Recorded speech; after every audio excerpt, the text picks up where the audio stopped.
नमस्कार दोस्तों, ये video editorial compilation for mains का पार्ट है। आप प्लेलिस्ट में जाके एडिटोरियल की वीडियोस पेपर वाइज और टॉपिक वाइज देख सकते हो।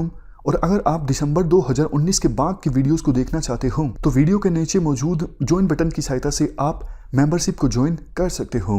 चलिए डिस्कशन स्टार्ट करते हैं। आप जीएस पेपर 2 के इंडिया एंड नेबरहुड रिलेशन से और जीएस पेपर 3 की सिक्योरिटी से इस आर्टिकल को रिलेट कर सकते हो। देखो, 2017 में पार्लियामेंट्री स्टैंडिंग कमेटी ने हमारे देश की काफ़ी खुफिया एजेंसी से ये कंसल्ट किया था, क्या करतारपुर कॉरिडोर को ओपन किया जाना चाहिए या फिर नहीं किया जाना चाहिए। तो कंसल्टेशन के बाद पार्लियामेंट्री स्टैंडिंग कमेटी ने ये ओपिनियन जाहिर की थी कि कितना भी ज़्यादा ज़रूरी हो, कितना भी ज़्यादा डिज़ायरेबल हो, करतारपुर कॉरिडोर को ओपन नहीं करना चाहिए।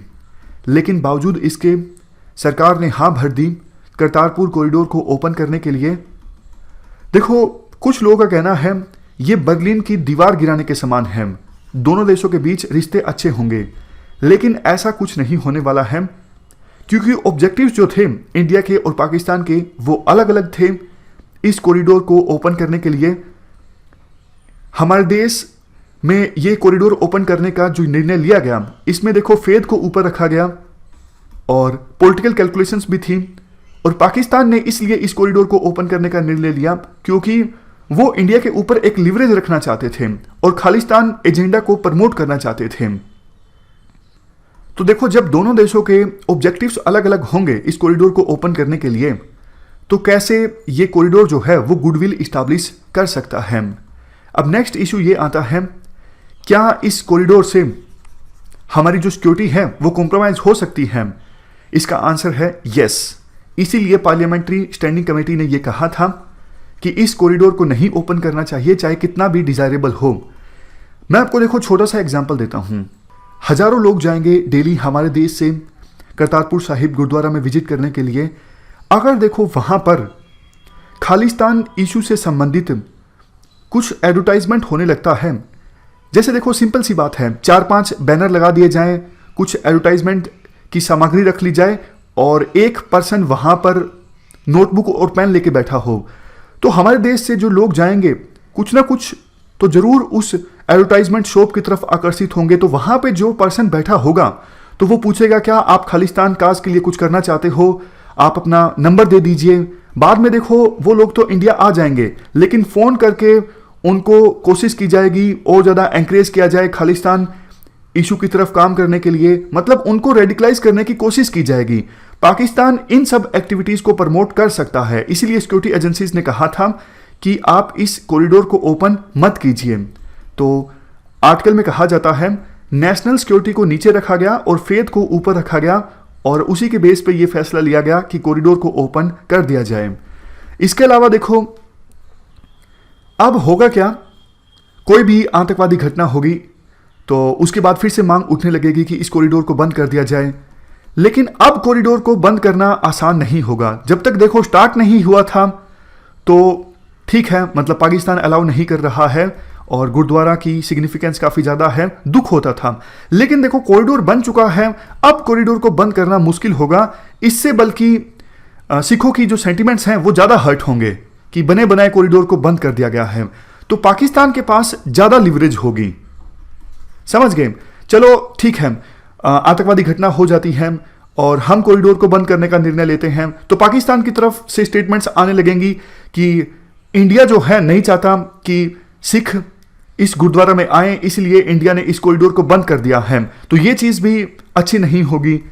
मतलब इंडिया ने एक बहुत बड़ा लिवरेज पॉइंट पाकिस्तान को दे दिया है इस कॉरिडोर को ओपन करके, ऐसा आर्टिकल में बोला जाता है। तो अब क्वेश्चन ये उठता है कि कॉरिडोर तो ओपन हो गया, मतलब पुरानी बातों को डिस्कस करने से क्या फायदा, अब क्या इंडिया को करना चाहिए। अब देखो, इंडिया को पाकिस्तान से ये डिमांड करनी चाहिए कि 4 किलोमीटर दूर का जो एरिया है जिसमें करतारपुर साहिब गुरुद्वारा आता है, इस पूरे इनक्लेव को आप इंडिया को दे दो। हमने बांग्लादेश के साथ भी एनक्लेव्स एक्सचेंज किए थे, कुछ जमीन हमने बांग्लादेश को दी थी और बदले में कुछ जमीन ली थी। तो पाकिस्तान से भी हम मांग कर सकते हैं कि आप कुछ और इनक्लेव ले लो और ये जो एरिया है ये आप हमें दे दो, ताकि करतारपुर साहिब गुरुद्वारा जो है वो हमारी टेरिटरी में आ जाए।